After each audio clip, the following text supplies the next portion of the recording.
परीक्षा के अंतिम दिन घर आने पर पुन्नी इतनी थकी हुई थी कि लेटते ही सो गई। उठी तो शाम होने को थी। खिड़की से देखा तो पार्टिको में मम्मी की गाड़ी खड़ी थी, यानी वे आ चुकी थी। छोटू से मम्मी के कमरे में चाय लाने को कहकर उसने धीरे से मम्मी के कमरे का पर्दा हटाया।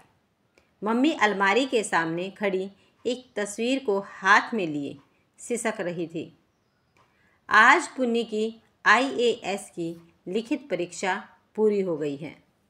सफलता पर उसे और उसके पापा को पूरा विश्वास है। लगता है बेटी को IAS बनाने का तुम्हारा सपना पूरा करने की मेरी वर्षों की तपस्या सफल हो जाएगी। पुन्नी ने चुपचाप वहाँ से हटना बेहतर समझा। उसका सिर चकरा गया। मम्मी रो रो कर कह क्या रही है?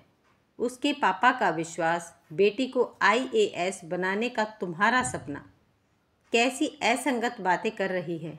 डिग्री कॉलेज की प्रिंसिपल मालिनी वर्मा। और वह तस्वीर किसकी है? चाय की ट्रॉली मम्मी के कमरे में ले जाते छोटू को उसने लपक कर रोका। उधर नहीं, बरामदे में चल। आपको क्या हो गया है दीदी?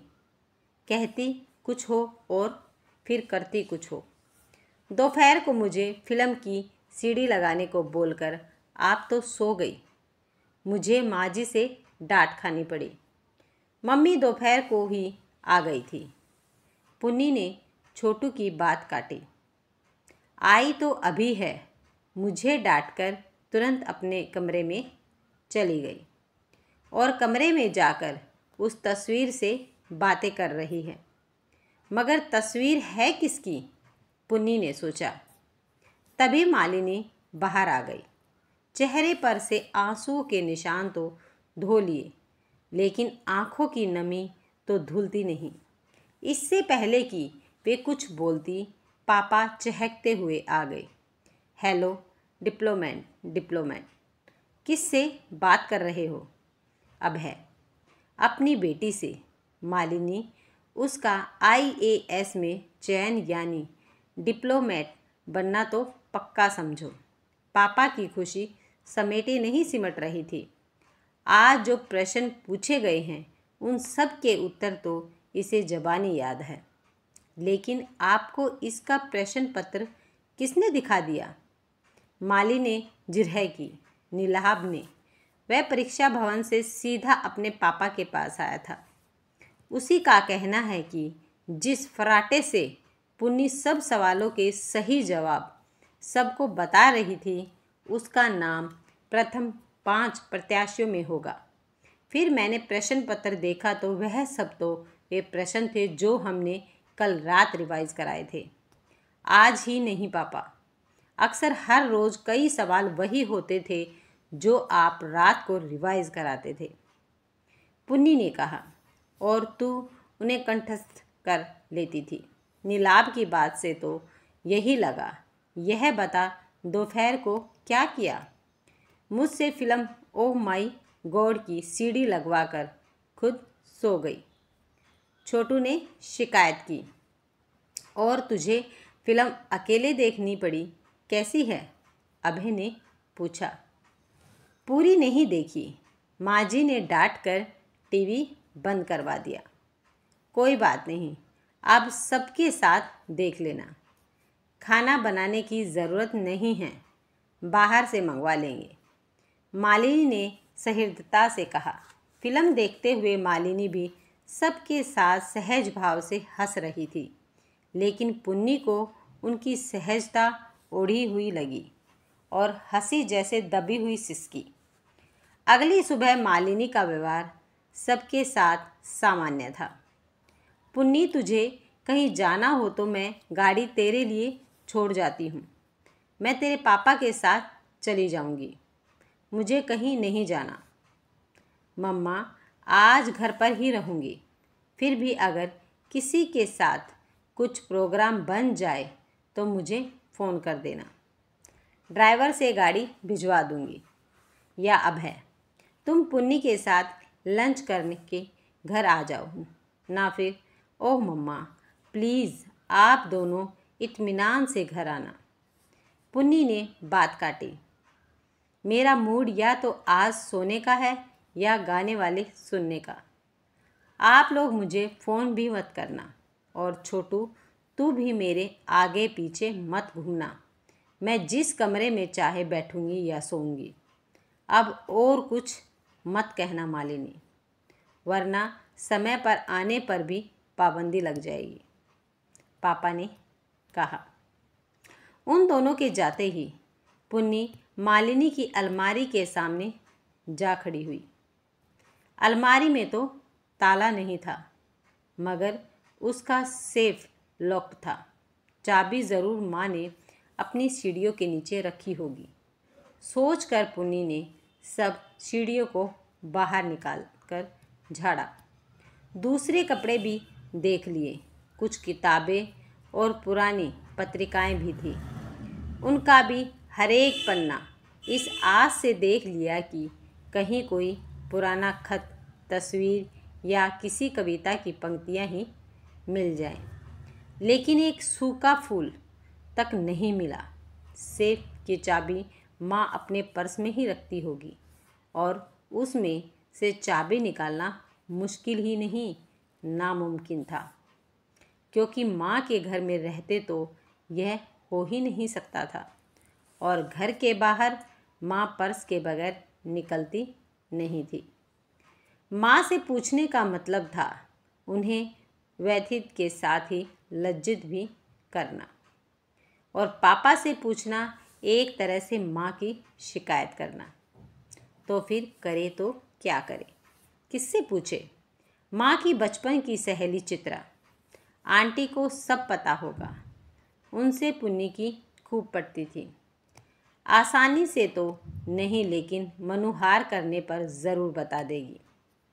चित्रा अपने पति सेवानिवृत्त एयर मार्शल ओम प्रकाश के साथ शहर से दूर अपने फार्म हाउस में रहती थी। उसने चित्रा आंटी को फ़ोन किया कि वह उनके पास आना चाहती है।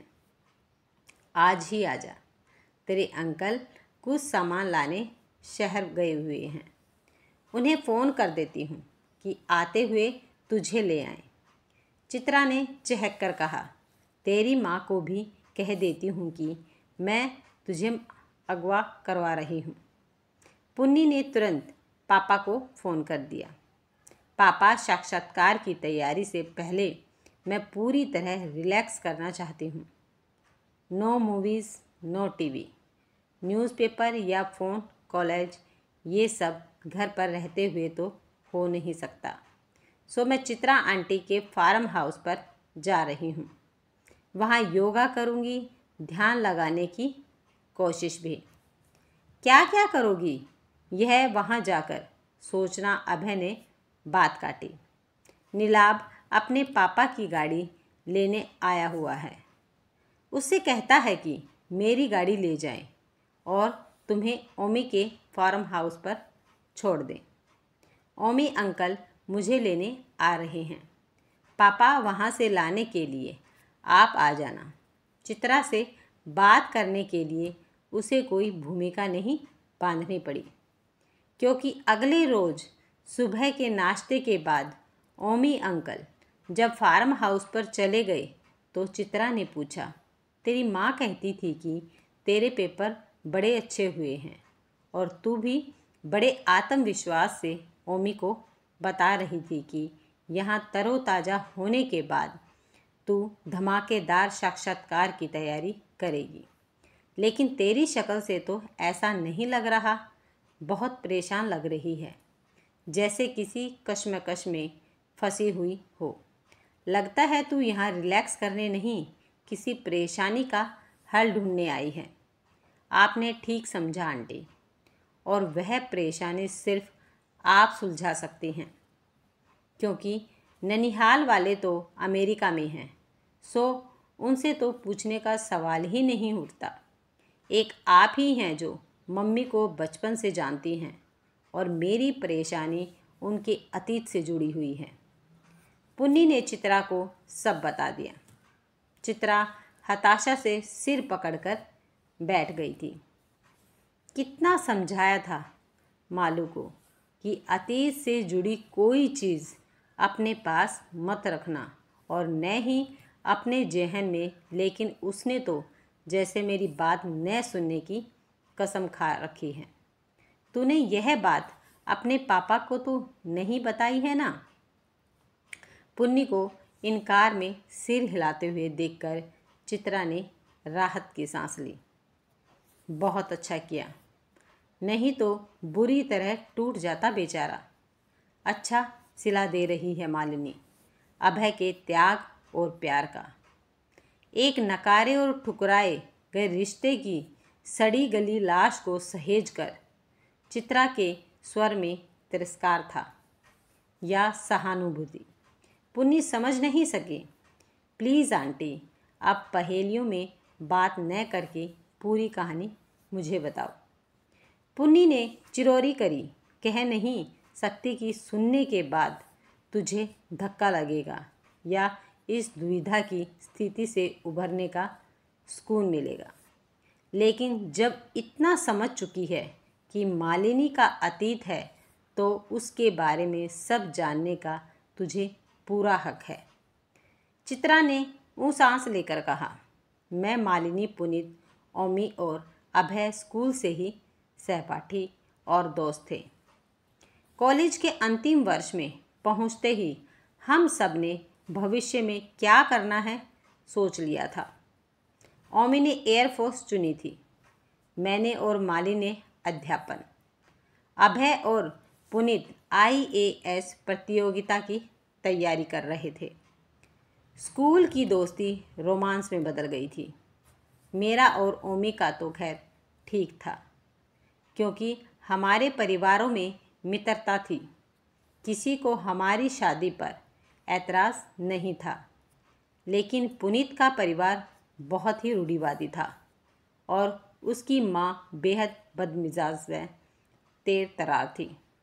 उनकी मर्ज़ी के बगैर घर में पत्ता भी नहीं हिलता था। पुनीत दब्बू किस्म का माता जी का लाडला था, मगर मालिनी तो हमेशा से दबंग अपनी मर्ज़ी की मालिक थी। मैंने उसे समझाया कि उसके और पुनीत के प्यार का न तो कोई मेल है और न ही कोई भविष्य। पुनीत की रूढ़िवादी माँ उसे कदापि बहू बनाने को तैयार नहीं होगी और वह स्वयं भी पुनीत के परिवार से तालमेल नहीं बैठा सकेगी। अगर पुनीत अपनी माँ का लाडला है तो मैं भी अपने पापा की लाडली हूँ। वे मुझे इतना दहेज देंगे कि हिटलर माताजी मुझे झोली पसार कर ले जाएंगी। और रहा सवाल परिवार से तालमेल का बैठाने का, तो शादी तय होते ही बड़े भैया हम दोनों को आगे पढ़ाई के लिए अमेरिका बुला लेंगे। माली ने द्रव से कहा था, मेरे इस तर्क को कि IAS की तैयारी करने वाला पुनीत अमेरिका क्यों जाएगा। मालिनी ने यह कहकर काट दिया कि पुनीत की तो IAS की प्रवेश परीक्षा पास करने लायक योग्यता ही नहीं है, इसलिए अमेरिका जाने का मौका वह नहीं छोड़ेगा। और हुआ भी वही। पुनीत दोबारा प्रवेश परीक्षा देना चाहता था, लेकिन मालिनी के समझाने पर कि दूसरी बार भी सफल हो और फिर मुख्य और मौखिक परीक्षा में सफलता की क्या गारंटी है, सो बेहतर है कि अमेरिका चलकर अपने प्रिय विषय अर्थशास्त्र में महारत हासिल करे। पुनीत मालिनी की बात मान गया। अपेक्षा से अधिक दहेज और अमेरिका में बेटे की पढ़ाई के लालच में उसकी माँ ने भी बगैर हील हुज्जत के शादी के लिए सहमति दे दी। मालिनी के भाई ने भी पुनीत और मालिनी को बुलाने की कार्रवाई शुरू कर दी थी। मालिनी के दोनों भाई अमेरिका में थे। सेवानिवृत्त पापा मालिनी की पढ़ाई और शादी की वजह से यहाँ रुके हुए थे। उसकी शादी के तुरंत बाद मम्मी पापा यहाँ की गृहस्थी समेटकर मालिनी की शादी में आए। बेटों के साथ ही अमेरिका चले गए। पुनीत को भी पेनसिल्वानिया विश्वविद्यालय में दाखिला मिल गया था, लेकिन मालिनी को अंग्रेजी साहित्य में अभी कहीं भी दाखिला नहीं मिल रहा था। इस बीच वह गर्भवती भी हो गई थी और सास उसका बहुत ख्याल रखने लगी थी।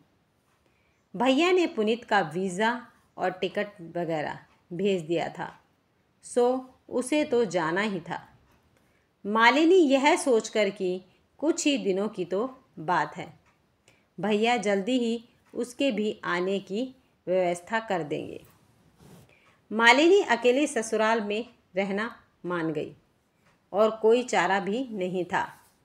मम्मी पापा अमेरिका जा चुके थे। मेरे पापा का ट्रांसफ़र हो गया था, सो मैं हॉस्टल में रहकर पीएचडी कर रही थी। मालिनी मुझसे अक्सर हॉस्टल में मिलने आती थी। सास की भी तारीफ़ करती थी, लेकिन एक रोज़ वह बहुत ही व्यथित अवस्था में आई। कल रूटीन चेकअप के दौरान सोनोग्राफी हुई तो पता चला कि मेरे गर्भ में लड़की है। बस तब से मेरी सास ने विकराल रूप धारण कर लिया है कि मैं गर्भपात करवाऊं। मेरी बहुत मिन्नत और ससुर जी के समझाने पर मानी कि पुनीत से पूछ ले, मगर मेरे से पहले उन्होंने स्वयं पुनीत से बात की और माता जी के आज्ञाकारी बेटे ने तोते की तरह दोहरा दिया, जैसा माँ कहती है तुम वैसा ही करो। पुनीत ने कुछ रोज़ पहले ही फ़ोन पर मुझसे कहा था कि अमेरिका में पैसा भले ही ज़्यादा हो, मान सम्मान अपने देश में ही है। मैं तो नहीं बन सका, लेकिन अपने बेटे को ज़रूर भारत में प्रशासनिक अधिकारी बनाकर मान सम्मान दिलवाऊंगा। मैंने चुहल की कि लड़की हुई तो उसने छूटते ही कहा था कि तो क्या हुआ, उसे ही आईएएस अफसर बनाएंगे। और वही पुनीत अब अम्मा के सुर में सुर मिला रहा था। लेकिन मेरी भी ज़िद है, चाहे जो भी हो मैं गर्भपात नहीं करवाऊंगी। डॉक्टर और अस्पताल के स्टाफ को साफ मना कर दूंगी। यह मेरी भ्रांति थी। माता जी ने कहा कि वह घर पर ही अपनी पहचान की एक मिडवाइफ को बुलाकर किस्सा ख़त्म करवा देगी। मैं किसी तरह जान बचाकर यहाँ आई हूँ और अब वापस वहाँ नहीं जाऊँगी। मैं परेशान हो गई। न तो मालिनी को हॉस्टल में रख सकती थी और न ही वापस जाने को कह सकती थी। तभी मुझे अभय का ख्याल आया और मैं मालिनी को उसके घर पर ले गई। अभय आईएएस की प्रवेश परीक्षा पास करके मुख्य परीक्षा की तैयारी कर रहा था। वर्षों पहले एक सड़क दुर्घटना में उसकी माँ का निधन हो गया था और वकील पिता अपाहिज हो गए थे। उसके घर में सिवा पिता और नौकर के कोई और न था। उसके पिता ने कहा कि मालिनी जब तक चाहे उनके घर में सुरक्षित रह सकती है, लेकिन उसे पुलिस में ससुराल वालों के खिलाफ एफआईआर दर्ज करानी होगी। मुझे तो समय से हॉस्टल पहुंचना था, सो अभय अकेला ही मालिनी को लेकर थाने गया। फिर उसकी अमेरिका में उसके घर वालों से बात करवाई। उन्होंने आश्वासन दिया कि वे पुलिस से बात करेंगे। उस ज़माने में मोबाइल तो थे नहीं, ईमेल की सुविधा भी बहुत कम थी, सो रोज़ बात नहीं हो पाती थी। खैर, अभय और उसके पिता ने मालिनी का बहुत साथ दिया।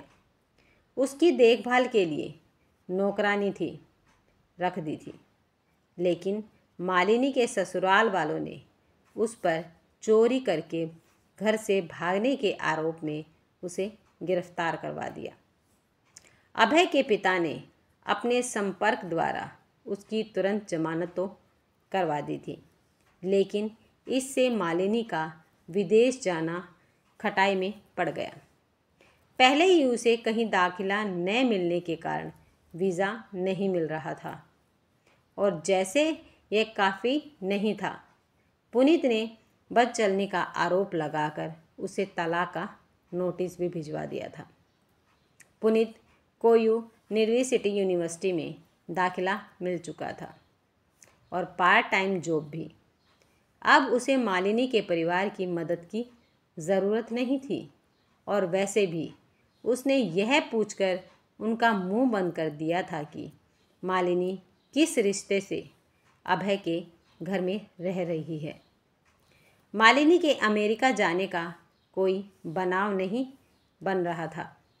भाई वृद्ध माता पिता को वापस भेजना नहीं मान रहे थे क्योंकि वे भारत में सब समेटकर बेटों के पास गए थे। एक गर्भवती बेटी के सहारे दोबारा यहाँ व्यवस्थित होना आसान नहीं था। एक बार फिर अभय मालिनी का संबल बना। सहर्ष मालिनी को अपनाकर उसकी बेटी को अपना नाम दिया और भरपूर प्यार भी। माँ बाप के साथ हुए हादसे के कारण वह अब तक हार्ट फ्री था, मगर अब इन चक्रों में पड़ने के कारण अभय की पढ़ाई का बहुत हर्जा हुआ और उसका चयन IAS के बजाय आयकर विभाग में हुआ। लेकिन उसे इसका कोई मलाल नहीं है। कमठता से तरक्की करते हुए बीवी बेटी के साथ बेहद खुश है। लेकिन मम्मी, पुन्नी ने चित्रा की बात काटी, मम्मी तो अभी भी उसी माताजी के दब्बू बेटे की तस्वीर के आगे आंसू बहा रही है। शर्म आती है उन्हें मम्मी कहते हुए। शर्म तो मुझे भी आती है उसे अपनी सहेली कहते हुए। लेकिन पुन्नी, पहले प्यार का नशा शायद कभी नहीं उतरता। इसे विडंबना ही कहेंगे कि अभय का पहला प्यार मालिनी है और मालिनी का पहला प्यार तो पुनीत अभी तक है। चित्रा ने ऊँच सांस लेकर कहा, लेकिन मेरे लिए सबसे बढ़कर मेरे पापा हैं और आज से मैं वही करूँगी जो मेरे जन्मदाता का नहीं, मुझे अनमोल जीवन देने वाले पापा का सपना है। पुन्नी ने दृढ़ता से कहा, उसका सपना तो तेरी शादी नीलाभ से करने का है, जो उन्होंने मेरी आँखों में देखकर अपनी आँखों में बसाया है। पापा और मेरे बीच में एक अदृश्य मोह पास है जिसे मैं कभी टूटने नहीं दूंगी। पुन्नी ने विह्वल मगर दृढ़ स्वर में कहा। चित्रा ने भाव विभोर होकर उसे गले से लगा लिया। अगर आपको ये कहानी पसंद आई है तो वीडियो को लाइक, शेयर और सब्सक्राइब करना ना भूलें।